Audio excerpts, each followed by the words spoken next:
Hello everyone. Welcome to another episode of our channel Law Point. This is Shaman.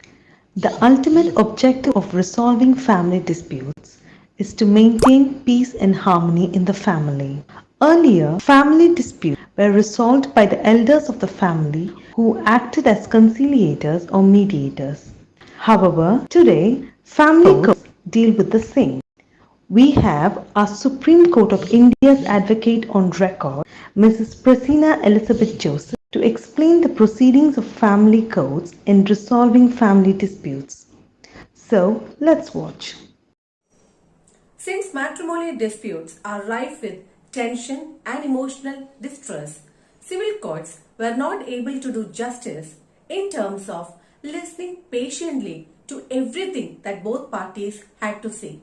Hence, the need was felt for a separate framework wherein matrimonial disputes are exclusively dealt with.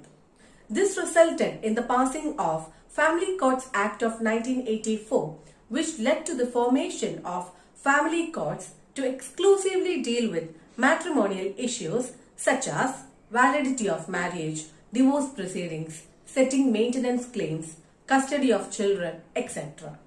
Family courts take a more liberal approach as compared to the strict application of procedural law by the civil courts.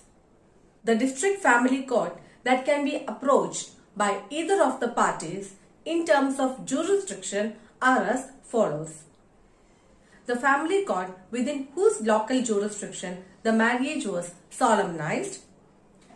The family court within whose local jurisdiction the husband and wife last resided together. Third is family court within whose local jurisdiction the wife resides or carries on business at the time when the matrimonial case is filed. Fourth is family court within whose local jurisdiction the husband resides or carries on business at the time when matrimonial case is filed. Once a matrimonial case is filed against an opposite party, the family court issues notice to that opposite party informing him about the matrimonial case filed against him. When the opposite party receives the notice from family court, he or she shall have to appear before the family court on the date mentioned in the notice. The family court judge thereafter compulsorily refer both the parties to conciliators of mediation center attached to that family court. Conciliators are impartial mediators who could be a lawyer in the panel of conciliators kept by the family court. The conciliator thereafter on a particular date fixed call both the parties for a joint session. And thereafter in a private session the conciliator can talk to the contending parties individually without the other party being in the discussion, so that the contending parties clearly communicate to the conciliator the areas of agreement and disagreement. Conciliation or mediation assumes importance to save matrimonial relations and to maintain peace and harmony between the members of the family. Sometimes in matrimonial relations, one feels that there is a huge problem, but when one sits back and looks at it, the problem is not that huge. It is this balanced humanitarian approach that the conciliator brings to the table. The conciliator does not overlook the emotional aspect attached to the conflict.